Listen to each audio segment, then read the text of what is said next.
My name is Stephanie.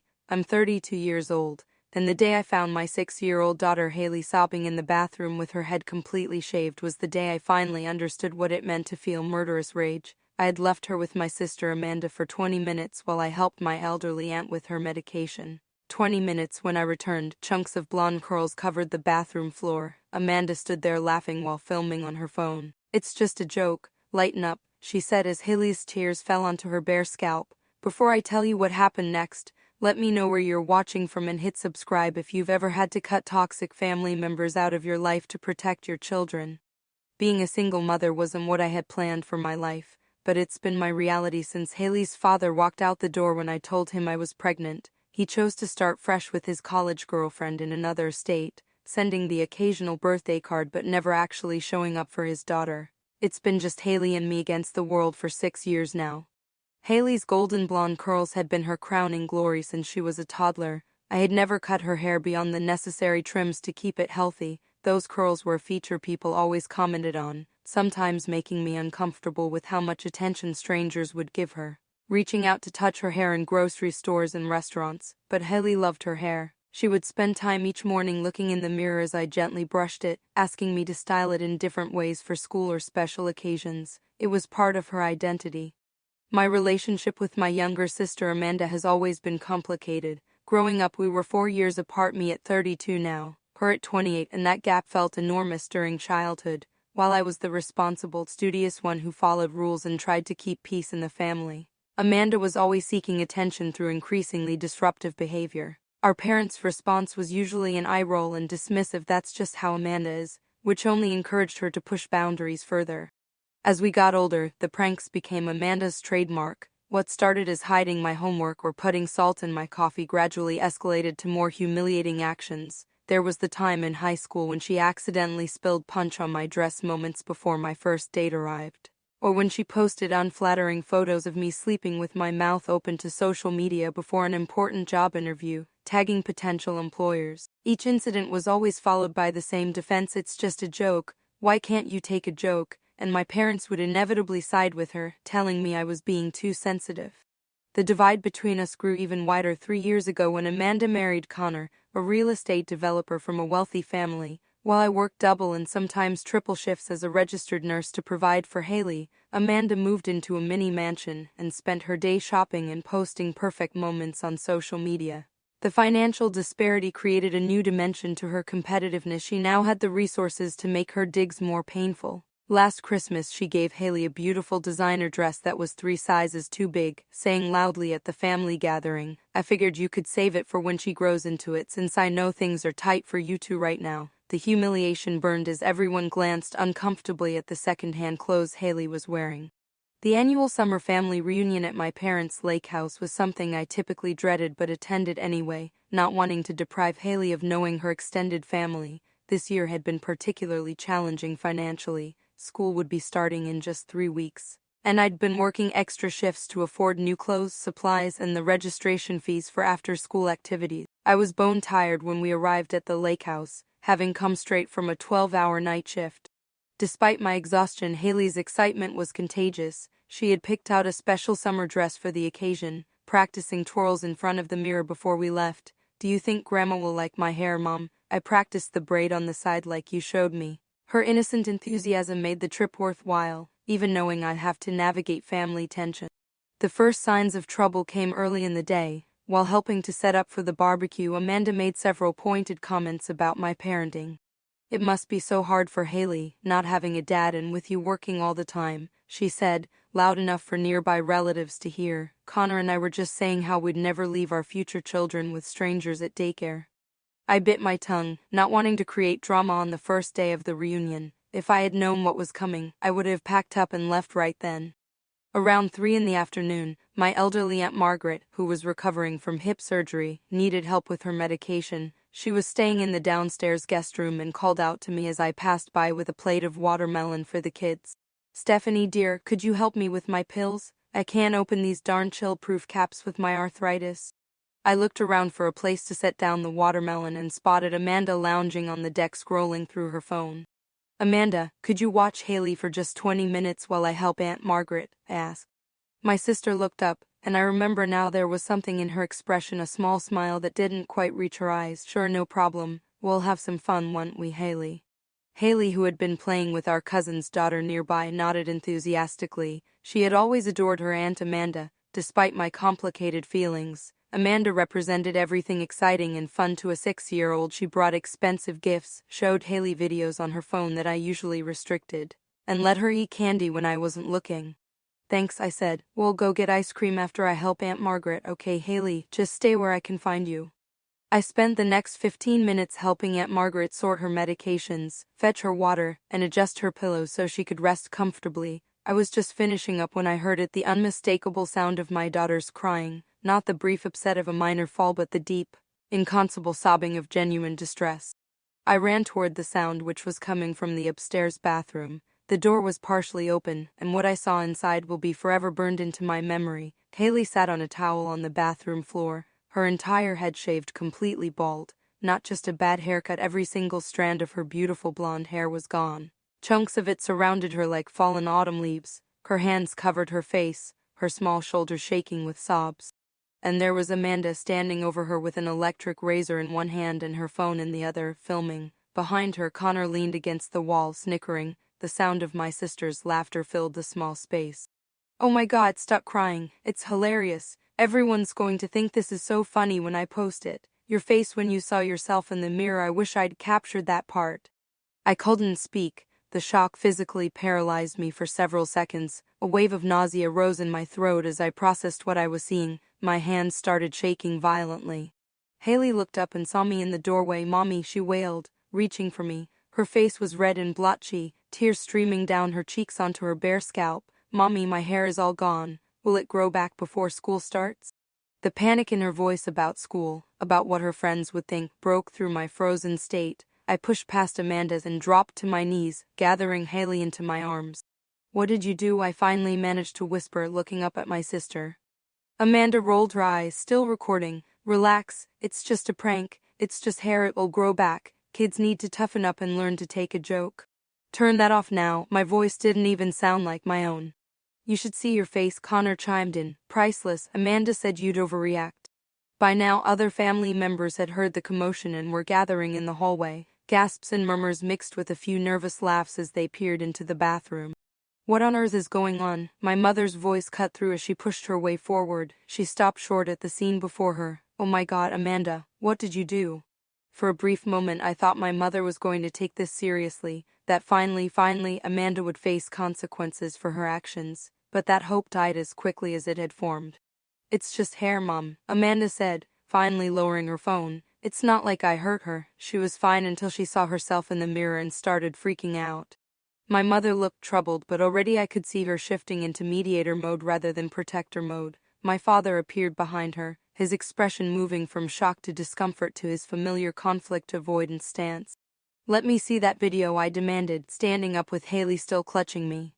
"It's no big deal," Connor said, reaching for Amanda's phone. I watched as he quickly deleted the video before I could stop him. "Oops," Amanda said with a shrug. "Guess you'll have to take my word for how funny it was," before she started crying. I could feel my blood pressure skyrocketing as family members continued to crowd the doorway. Some looked genuinely concerned, others seemed uncomfortable but weren't saying anything, and a few, including Amanda's friends who had married into the family, were poorly concealing smirks. Haley buried her face against my shoulder, her small body still shaking with sobs. "I want to go home," she whispered. "Everyone's looking at me."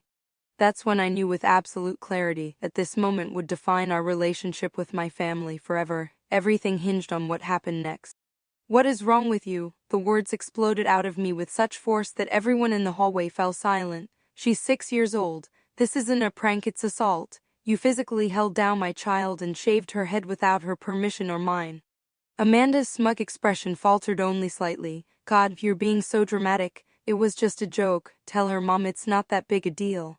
My mother stepped forward, her hands raised in a placating gesture. "Stephanie, I understand you're upset, but let's all calm down. What's done is done. We can't change it now, so let's not ruin the entire reunion over this. We'll go into town tomorrow and buy Haley some cute hats. Maybe a few pretty scarves. Children are resilient."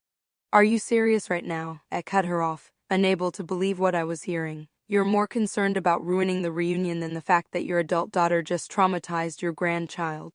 My father cleared his throat, that familiar sound that always preceded his conflict-diffusing attempts. Now, Stephanie, your mother's not saying what Amanda did was right, but it is just hair. It will grow back, and Haley will be fine if we all just stop making such a fuss about it.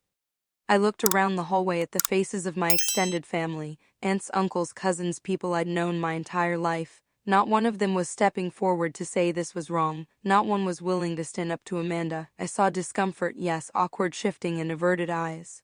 But no allies.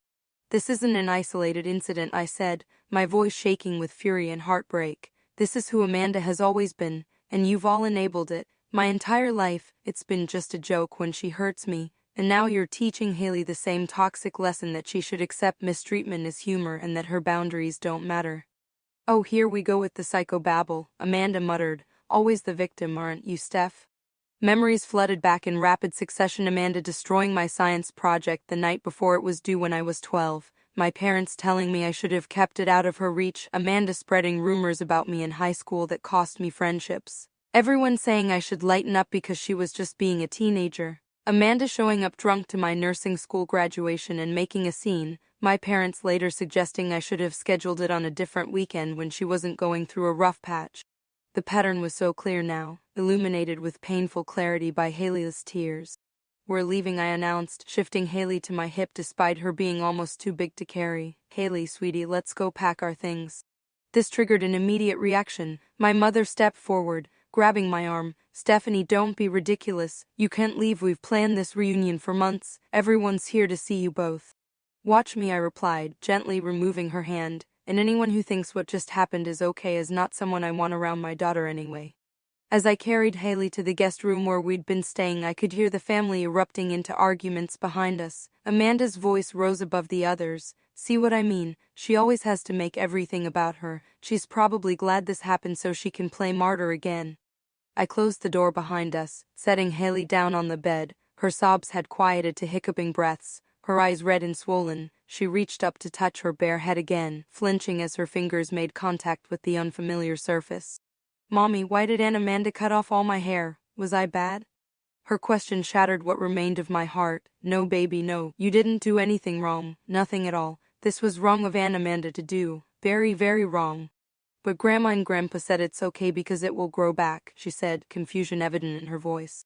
Just because something will heal eventually doesn't make it okay to hurt someone in the first place, I explained, trying to find words a 6-year-old could understand. Your hair will grow back, yes, but what Aunt Amanda did wasn't funny, and it wasn't a joke. And Grandma and Grandpa are wrong to say it's not a big deal.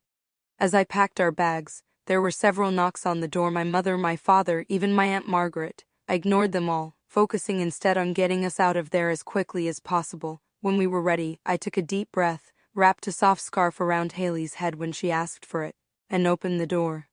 The family had gathered in the living room, clearly waiting for us. Amanda sat in the center of the couch, my mother's arm around her shoulders. The victim positioning was so blatant it would have been laughable if it weren't so infuriating. Stephanie, my father began, we've all talked and we think. I don't care what you think, I interrupted, my voice eerily calm. We're leaving. Don't call, don't text. When you're ready to acknowledge how profoundly wrong this was and hold Amanda accountable, maybe we can talk. Until then, stay away from us. The drive home was the longest 2 hours of my life. Haley asked questions I wasn't prepared to answer about why family would hurt each other, why no one except me seemed to think it was wrong, whether her friends at school would make fun of her. I tried to be honest while still protecting her from the full ugliness of the situation. Sometimes people do mean things and try to pretend they're funny, I explained. But that doesn't make them right. Will I look weird forever? She asked in a small voice. No, sweetheart, your hair will grow back, and until then we'll find ways to help you feel confident and beautiful, because you are beautiful with or without hair. When we finally arrived home and I had tucked an exhausted Haley into bed, the text messages started flooding in. From Mom, you're blowing this way out of proportion. Come back tomorrow when you've calmed down. From Dad, your mother is very upset. Amanda is crying. Is this really worth dividing the family over? From Aunt Margaret, dear, I understand you're upset, but family is family. Forgiveness is important. From various cousins, conflicting messages of mild support mixed with suggestions that I was overreacting. And finally, from Amanda, nice performance, Always have to be the perfect mom, don't you? It's just hair. Get over yourself. I turned off my phone and sank to the floor of my bedroom, finally allowing myself to break down in tears now that Haley couldn't see me. Everything I thought I knew about my family had been shattered in a single afternoon, and I had no idea how to put the pieces back together or if I even should. The next morning was even harder than I anticipated. In the dim evening light and emotional chaos of the previous day, Haley hadn't fully processed the dramatic change to her appearance, but when sunlight streamed through her bedroom window and she caught her reflection in the mirror, the reality hit her all over again. "Mom," she cried out, her hands flying to her bare scalp. "It's still gone. I thought maybe it was a bad dream." I rushed to her side, my heart breaking at the renewed distress on her face. "I know, sweetheart. I'm so sorry." "School starts in 3 weeks," she whispered, tears welling in her eyes again. "Everyone will laugh at me." That morning, Haley refused to leave the house when I suggested we go get breakfast at her favorite pancake place. She wouldn't even go into the backyard, terrified that neighbors might see her. This from my normally confident, outgoing child who had never met a stranger she couldn't charm with her bubbly personality. I called in sick to work, something I rarely did given our financial situation, and made an emergency appointment with Haley's pediatrician. Dr. Carter had been Haley's doctor since birth and had always taken a holistic approach to health, considering emotional well-being alongside physical symptoms. "This is a significant trauma," Dr. Carter said after examining Haley and speaking with her about the incident. Her choice of the word trauma validated what I had been feeling. "I'm concerned about the psychological impact. Hair is deeply connected to identity, especially for girls in our culture, and having that forcibly removed is a violation of bodily autonomy." She recommended a child psychologist who specialized in family trauma and wrote down the information for me. In the meantime, create a safe space for Haley to express her feelings, and document everything. Take photos, write down what happened, save any messages from family members about the incident. When I asked why documentation was important, her expression turned serious. "Because what happened to Haley could be considered assault. I'm not saying you need to pursue that route, but you should protect yourself and your daughter by having records." Back at home, my phone continued to buzz with notifications. I finally turned it on to find dozens of missed calls, voicemails, and text messages from family members. The narrative had already shifted dramatically. According to my mother, I had caused a scene and ruined the reunion over an innocent mistake. No one was using the word prank anymore. Now it was being framed as Amanda trying to give Haley a cute pixie cut that went wrong. Against my better judgment, I checked social media and discovered I'd been removed from the family group. However, a cousin who was still uncomfortable with the situation privately sent me screenshots of what was being said. Amanda had posted a tearful selfie with a long caption about how some people just look for reasons to be offended, and how sad it was that certain family members would use an accident to drive wedges between us.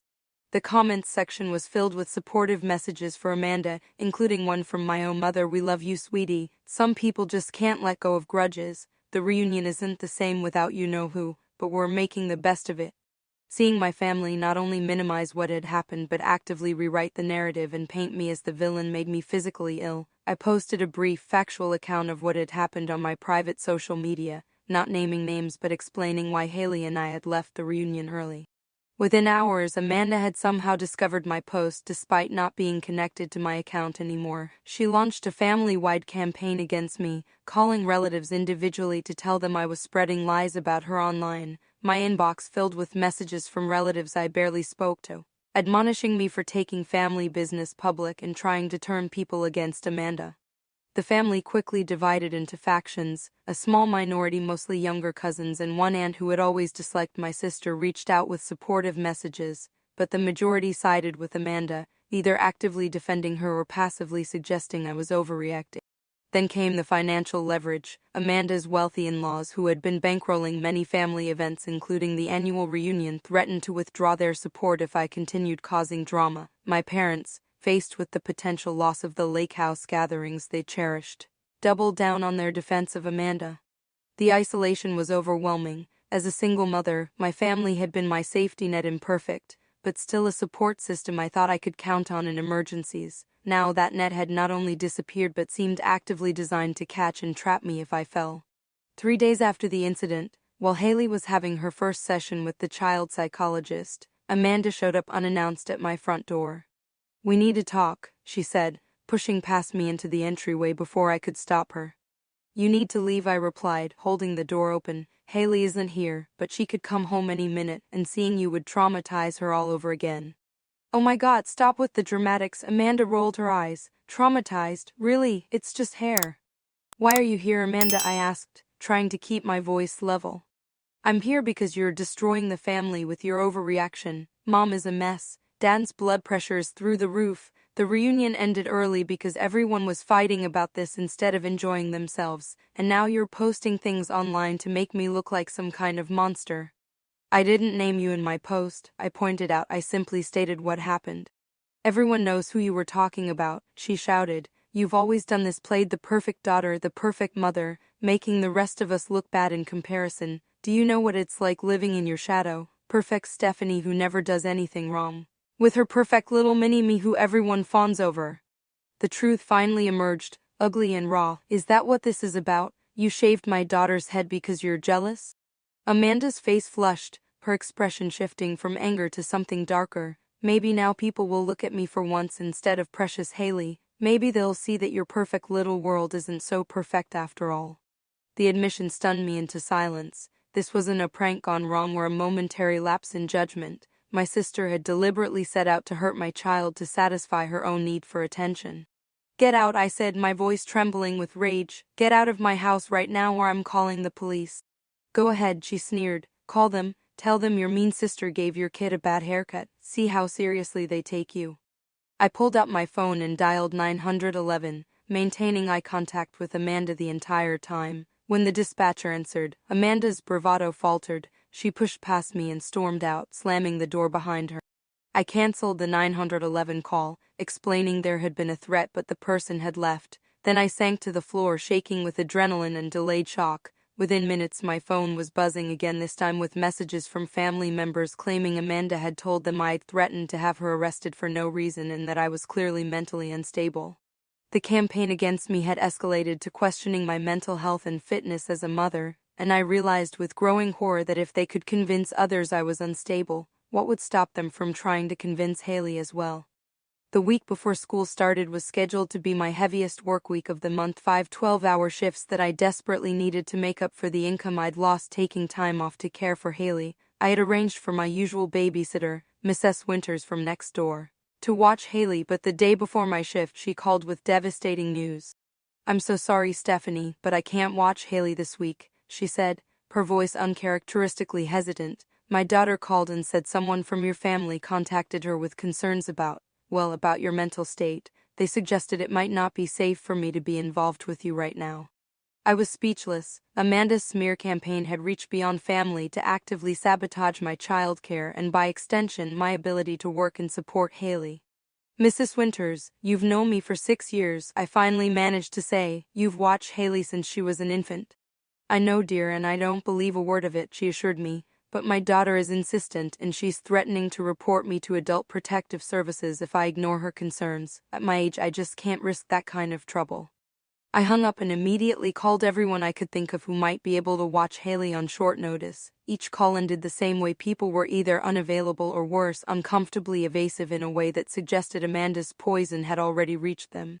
In desperation, I called my supervisor to explain the situation. She was understanding but firm. If I couldn't work my scheduled shifts, they would have to find someone who could. The hospital was already short-staffed, and while she sympathized with my situation, she had a department to run. Haley, meanwhile, was still refusing to leave the house. The sessions with the psychologist were helping, but progress was slow. She had nightmares about people chasing her with scissors and clippers. She wore beanies and scarves around the house, even in the summer heat, and burst into tears whenever she accidentally caught her reflection. On Sunday night, 6 days after the incident and with my first shift scheduled for the following morning, I was desperately trying to find a solution when my doorbell rang. Through the peephole, I saw my parents standing on the porch with Amanda between them. Against every instinct, I opened the door, leaving the security chain engaged. What are you doing here? We need to talk, my father said. As a family, may we come in? Amanda is not welcome in my home, I replied firmly. My mother's face crumpled into the expression of martyred suffering she had perfected over decades. Stephanie, please, we're trying to heal this rift. We're all family, and families forgive each other. Not always, I said, not when there's no remorse or accountability. Fine, my father said. his patience clearly wearing thin. Then we'll talk here on the porch for all your neighbors to see. Reluctantly, I unhooked the chain and let them in, keeping myself physically between them and the hallway that led to Haley's room. Thankfully, she was asleep, exhausted from another day of emotional turmoil. We think this has gone on long enough, my father began once we were seated in the living room. It's time to put this behind us and move forward as a family. Have you come to apologize? I asked, looking directly at Amanda. Have you come to acknowledge what you did and take responsibility for the harm you've caused Haley? Amanda crossed her arms, her expression sullen. I've already said it wasn't that big a deal, but fine, if it will stop all this drama. I'm sorry your kid can't take a joke. That's not an apology, I said. That's a further insult. Stephanie, my mother interjected. Amanda has said she's sorry. What more do you want? Haley's hair will grow back. Life will go on. We need to focus on the reunion next year. Next year? I interrupted, incredulous. You think I would ever bring Haley around Amanda again after this? You think I would subject her to a family that thinks violating her body is acceptable as long as everyone keeps up appearances? Now you're just being ridiculous, my father said. Violating her body, it was a haircut, for God's sake. It was a forcible shaving of a child's head against her will, I corrected him, and I've learned it wasn't a spontaneous prank. Amanda admitted to me that she did it deliberately to hurt Haley because she was jealous of the attention she receives. My parents looked at Amanda, momentarily taken aback. She quickly recovered. That's not what I said. See, she's twisting everything. This is exactly why we're concerned about her mental state. Mental state, I repeated, the pieces suddenly clicking into place. Is that why my babysitter canceled? Is that why none of my usual backup childcare options are available? Have you been telling people I'm mentally unstable? The momentary flash of guilt on my mother's face confirmed my suspicions before she could compose herself. We're concerned about you, Stephanie, she said carefully. Your reaction to this has been extreme. The isolation, the accusations, the online posts. I made one post stating facts, I interrupted. And now you're threatening to cut off the entire family, she continued as if I hadn't spoken. That's not healthy behavior, especially for a single mother without other support systems. The implication hung heavy in the air. They were questioning my fitness as a parent, the ultimate threat, the suggestion that Haley might be better off without me, or at least with family supervision of my parenting. Let me be absolutely clear, I said, my voice deadly calm despite the panic rising within me. If you continue spreading rumors about my mental health, if you continue attempting to isolate me from my support network, I will consider it harassment and respond accordingly. Are you threatening us now? My father asked, his voice rising. Your own parents? The confrontation might have continued escalating if not for a small voice from the hallway. Mommy, why is everyone yelling? We all turned to see Haley standing in the doorway, rubbing sleep from her eyes. She had removed her usual bedtime headscarf, her bare scalp painfully vulnerable under the living room lights. When she spotted Amanda, she froze, her eyes widening in fear. Instinctively, her hands flew up to cover her head. It's okay, sweetheart, I said, crossing the room to her side. They were just leaving. Amanda had the audacity to approach, bending down toward Haley. Hey kiddo, no hard feelings about the hair thing, right? You look kinda cool, like a little alien. Haley shrank back against me, trembling. She looks ridiculous. Connor, who had been silent until now, muttered just loudly enough to be heard. We'd have gotten 10,000 views easily if we'd managed to post it. The room went silent as his words registered. My mother's face paled. Post it where? I asked, though I already suspected the answer. Connor seemed to realize he'd said too much but shrugged defiantly. Our prank channel. We're starting a family prank channel. The haircut was going to be our first viral hit. The final piece of the puzzle clicked into place. They hadn't just humiliated my daughter for family attention, they had intended to broadcast her trauma to strangers online for views, likes, and potential monetization. Get out, I said, my voice shaking with a fury I had never experienced before. All of you, get out of my house right now. Stephanie, my mother began. No, I shouted, no longer caring about keeping my voice down. You don't get to speak anymore. You enabled this her entire life, and now you've enabled her assaulting my child for internet fame. Get out before I call the police and file a report for what you did to Haley. You wouldn't dare, my father said, though uncertainty tinged his voice. We're family. Family doesn't do this, I replied, pulling Haley closer to me. Family protects each other. You've chosen Amanda over Haley's well-being for the last time. We are done. If you do this, my mother warned, if you cut us off, Don't expect anything from us, not help, not money, not your inheritance, nothing. I'd rather live in poverty with my dignity intact than accept another penny from people who think this is acceptable, I told her. Now leave, or the next voice you hear will be me speaking to a police dispatcher. They left, but not before Amanda got in one final barb. Have fun being alone. No one likes a victim, Stephanie, and that's all you've ever been. The door closed behind them with a finality that echoed through the house. Haley looked up at me, her eyes wide with confusion and residual fear. Are Grandma and Grandpa mad at us? She asked in a small voice. I knelt down to her level, taking her small hands in mine. No, sweetheart, they're not mad, but they did something very wrong by saying it was okay for Aunt Amanda to hurt you, and when people hurt us, even if they're family, we're allowed to step away from them until they learn to treat us with respect. Even if they're family, she repeated, clearly struggling with this concept, but you always said family is the most important thing. I was wrong, I admitted. The most important thing is how people treat us and whether they respect our boundaries. Sometimes the hardest but bravest thing we can do is walk away from people who hurt us, even if we love them. She considered this for a moment, then wrapped her arms around my neck. Nobody has the right to hurt you, she whispered, repeating words I had told her countless times before, not even family. In that moment, with my child's arms around me, I knew with absolute certainty that I was making the right choice not just for me, but for her. I was breaking a generational pattern of enabling abuse in the name of family harmony, and though the road ahead would be difficult, it was the only path that led to healing. The next morning I called into work again, knowing it might cost me my job but unwilling to leave Haley after the confrontation with my family. Instead, I made 2 important appointments, first with the therapist Haley had been seeing, and second with a family law attorney. The attorney, Catherine Winters, coincidentally, my neighbor's daughter-in-law, listened intently as I recounted everything that had happened, from the initial incident to the escalating campaign against me. She took detailed notes, occasionally asking clarifying questions. What you're describing could potentially be classified as several things, she explained when I finished. The hair cutting itself could be considered assault on a minor, the subsequent actions by your family spreading rumors about your mental health, interfering with your childcare and employment could constitute harassment and defamation, and the revelation about the intended video posting adds another layer. In many states, you cannot post recognizable images or videos of minors without parental consent, especially in situations that could be humiliating. What are my options? Asked. We could pursue criminal charges for the assault. Though I'll be honest, without video evidence, it might be challenging to prove. We could also seek a restraining order against your sister and possibly other family members, which would legally bar them from contacting you or Haley. Additionally, we could send cease and desist letters regarding the defamatory statements. The idea of taking legal action against my own family felt surreal.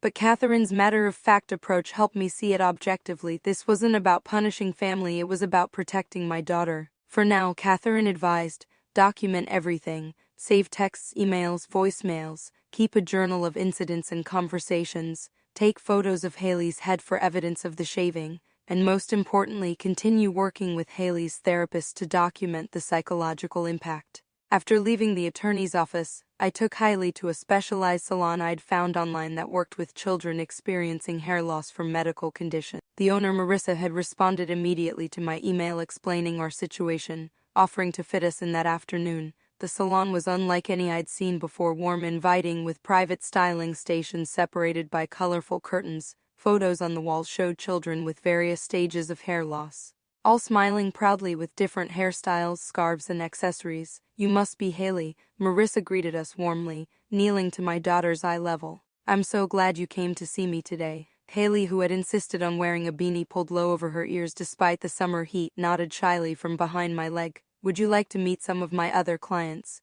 Marissa asked. With Haley's hesitant nod, she led us to a brightly colored room off the main salon area, where several children were playing games and doing art projects. Some had no hair at all, others had patchy growth, and some wore colorful scarves or hats. A girl about Haley's age approached us. Hi, I'm Zoe. I have alopecia. What do you have? Haley looked confused, so Marissa gently explained. Zoe means, why don't you have hair right now? Some kids here are taking medicine that made their hair fall out. Some, like Zoe, have a condition that makes hair fall out on its own. My aunt cut it off when I wasn't looking, Haley whispered. She said it was a joke, but I didn't think it was funny. Instead of the mockery Haley clearly feared, Zoe nodded solemnly. That wasn't nice, but you can join our club now. We call ourselves the Shiny Head Squad. For the first time since the incident, I saw a small smile form on Haley's face, while Haley spent time with the other children. Marissa showed me options for head coverings, gentle skincare for the scalp, and ways to style the hair as it grew back in. By the time we left, Haley was sporting a professionally styled pixie cut that made the best of the uneven reruth that had already begun, plus a collection of colorful scarves she'd learned to tie herself. "Mom," she said on the drive home. Zoe said sometimes people stare at her or ask questions about her hair, but she just tells them I rock the bald look and keeps going. "Can I say that too?" "Absolutely," I told her, my heart swelling with pride at her resilience. Back at home, I implemented the security measures Catherine had recommended. I changed all the locks, installed a simple security camera at the front door, and informed Haley's school about the situation, providing them with a list of people who were and weren't authorized to pick her up or contact her. The school principal, Mrs. Rodriguez, was horrifiedly familiar with family disputes affecting children. "Unfortunately, we see situations like this more often than you'd think," she told me during our meeting. "We'll make sure all of Haley's teachers are aware, and our school counselor can check in with her regularly." I'd barely returned home when my phone rang with a call from a number associated with Haley's school. My heart raced as I answered, fearing problems already. "Miss Walsh, this is Diane from the school office. I'm calling because we received a call from someone identifying herself as Amanda Walsh, asking for information about Haley's classroom assignment and teacher for the upcoming year. Following your instructions from this morning, we didn't provide any information, but I wanted to let you know right away." My sister hadn't wasted any time. The attempt to access information about Haley through the school confirmed I had made the right decision in alerting them. That evening, after putting Haley to bed, I joined an online support group for parents dealing with family estrangement that Catherine had recommended. Reading others' stories, some much worse than mine, gave me both perspective and strength. Many shared practical advice on navigating holidays, establishing new traditions, and explaining the situation to children in age-appropriate ways. Round midnight, after hours of research and planning, I made a decision that surprised even me. I went into the bathroom, picked up my electric trimmer, and shaved my own head. The sensation was strange, liberating, and terrifying simultaneously. As I watched my brown hair fall into the sink, I thought about all the times I had prioritized keeping peace in my family over standing up for myself. Each lock that fell represented letting go of another apology I had accepted when I deserved genuine remorse. Another time I had minimized my own pain to accommodate others' comfort. When Haley found me in the kitchen the next morning, her eyes widened in shock. "Mom, your hair. What do you think?" I asked, running my hand over my smooth scalp. "Do I rock the bald look too?" She stared for a moment longer, then broke into the biggest smile I'd seen in days. "We match. We're both in the shiny head squad now." We stood side by side in the bathroom mirror, our bare heads reflecting the light. "See," I told her, "we're in this together, always." The next few weeks brought challenges I hadn't anticipated. My supervisor called to inform me that my position had been filled. I was welcome to apply for other openings, but my specific role was no longer available. Amanda had somehow obtained my work email and sent a message to the entire nursing staff about my mental breakdown, forcing me to have uncomfortable conversations with colleagues I'd known for years. But there were unexpected sources of support as well. My neighbor Mrs. Winters, after speaking directly with me, not only resumed watching Haley but introduced me to her nephew, who owned a home healthcare agency in need of registered nurses with flexible schedules. 3 of my coworkers organized a meal train to help us through the transition. And the mothers of Haley's classmates, after hearing a simplified version of what happened, rallied around us with playdates and carpooling offers. As the first day of school approached, Haley's anxiety returned. We worked with her therapist on simple, age-appropriate responses to questions about her hair and role-played scenarios she might encounter. The night before school started, I found her standing in front of the mirror, practicing her answers. "Why is your hair so short?" she asked her reflection, then answered in a confident voice, "I'm trying a cool new style. Do you like it? I think it makes me look like a superhero." Watching her practice this hard-won confidence, I marveled at children's resilience and at how much I still had to learn from my 6-year-old daughter about courage and moving forward. The morning of Haley's first day of first grade dawned bright and clear. She had chosen her outfit the night before, a blue dress with yellow butterflies and a matching blue headband that Marissa had shown her how to style. The headband held a small decorative butterfly on the side, drawing attention to the style rather than the length of her hair. "Ready?" I asked, kneeling to straighten the headband. My own hair had begun to grow in, forming a soft fuss that was surprisingly flattering. "What if kids are mean?" she asked, her earlier confidence faltering. "Some might be," I acknowledged, having learned from her therapist not to make promises I couldn't keep. But remember what we practiced, you have your answers ready, and you can always go to Mrs. Rodriguez or your teacher if anyone is unkind. We arrived at school early, giving Haley time to find her classroom without the full rush of students. Her teacher, Miss Barnes, greeted us warmly, having been briefed on our situation. "I love your hair," she told Haley. "It really shows off your beautiful eyes." As other children began filing in, I prepared for the worst, pointing questions, maybe even teasing. Instead, something unexpected happened. A little girl with long braids approached Haley. "I like your butterfly," she said. "Butterflies are my favorite animal." "Mine too," Haley replied, her tense shoulders relaxing slightly. "My name's Haley, I'm Madison, do you want to sit together?" Just like that, the dreaded moment passed. There were curious looks, yes, and I overheard a few questions throughout the morning as parents dropped off their children. But the catastrophic rejection Haley had feared didn't materialize. One mother approached me in the parking lot as I was leaving. "You're Haley's mom." "Right, I'm Sarah, Madison's mother," I nodded, bracing myself for the question about our matching short hair. "Madison hasn't stopped talking about your daughter since orientation last week," she said instead. "I'm so glad they connected. We're new to the area, and she's been nervous about making friends." That simple, normal interaction to mothers talking about their children becoming friends felt like the first brick in rebuilding a sense of normalcy. 6 months later, the acute pain of that summer day had dulled to an occasional ache. Haley's hair was growing back, now long enough to form small curls that framed her face. My own hair had grown into a stylish pixie cut that I decided to keep, appreciating both the practicality and the daily reminder of our solidarity. The legal situation had progressed as well. Catherine had sent cease and desist letters regarding the defamatory statements, which had been surprisingly effective in stopping the worst of the rumors. We hadn't pursued criminal charges, a decision I sometimes still question, but the documentation continued, creating a record in case the situation escalated again. One afternoon in February, I collected the mail to find a letter from Amanda. My first instinct was to throw it away unopened. But after a moment of consideration, I decided to read it safely. When Haley wasn't home, it wasn't the apology I had hoped for. Instead, it was a carefully worded non-apology, claiming she never meant to cause such drama and that she was sorry if Haley was upset by what happened. She went on to suggest that for the sake of the family, we should move past this and restore harmony before the next holiday season.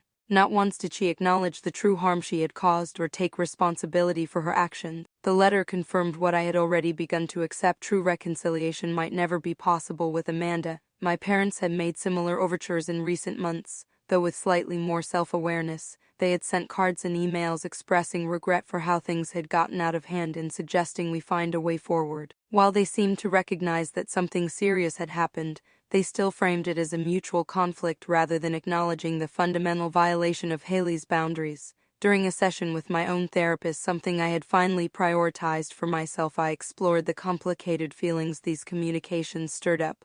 "You're grieving," Dr. Patel explained, "not just the loss of these relationships as they were, but the loss of what you hoped they could be. It's natural to feel sadness, anger, and even guilt, wondering if you could have done something differently. Sometimes I do wonder if I'm being too harsh," I admitted, "especially with my parents. They're getting older, and there are moments when I think about Haley growing up without grandparents." "Setting boundaries isn't the same as being harsh," she reminded me. "You're not punishing them, you're protecting yourself and your daughter from people who haven't demonstrated that they can be trusted not to cause harm." The wisdom of her words was confirmed a week later when I discovered that Amanda's plan for a family prank channel had fallen through after several family friends expressed disgust when they learned what had happened to Haley. According to my cousin Jamie, one of the few relatives who had maintained contact with me, Amanda was blaming me for ruining her influencer career before it could even start. Meanwhile, Haley continued to flourish. The trauma wasn't erased, she still occasionally had nightmares, and certain triggers could cause her to become withdrawn, but her resilience amazed me daily. She had formed strong friendships at school, particularly with Madison, and had developed a surprising interest in helping other children who felt different or excluded. One evening, as I was tucking her into bed, she asked if she could keep her hair short even after it grew out more. "Of course," I told her. "It's your hair, your choice. I like it this way now," she said, touching the soft curls that now covered her head. "It makes me feel brave." The next day at school pickup, I witnessed something that brought tears to my eyes. A new student was standing alone on the playground, wearing a headscarf that suggested medical hair loss, as other children gave the newcomer curious looks but kept their distance. Haley approached confidently. Though I couldn't hear their conversation, I watched as my daughter introduced herself. said something that made the other child smile, and then led her over to where Madison was waiting. The three of them walked toward me together, Haley already explaining that her new friend Lily would be joining their reading group. That night, as we prepared dinner together, Haley asked a question that caught me off guard. "Mom, do we have to forgive Aunt Amanda and Grandma and Grandpa?" I put down the knife I'd been using to chop vegetables and considered how to answer. "That's a really big question and there's no simple answer," I began. "Forgiveness is complicated. Some people think it means acting like nothing bad ever happened, but I don't think that's right." "What do you think it means?" she asked. "I think forgiveness is about finding peace within yourself so the hurt doesn't control your life anymore," I explained. "It doesn't mean you have to let people who hurt you back into your life, especially if they haven't shown that they understand what they did wrong or changed their behavior." She thought about this for a moment, her small brow furrowed in concentration. "So we can forgive them in our hearts but still keep our distance?" "Exactly," I said, amazed by her understanding. "We can wish them well and hope they learn and grow, without putting ourselves in a position where they can hurt us again." "I think I'd like to try that," she said, "not hating them but not seeing them either, until they learn to be nice." "That's very wise," I told her, pulling her into a hug. "I'm working on the same thing." The journey ahead wouldn't be easy. There would be holidays and milestones where the absence of extended family would feel particularly acute. There would be moments of doubt and probably more attempts by my family to re-establish contact without genuine accountability.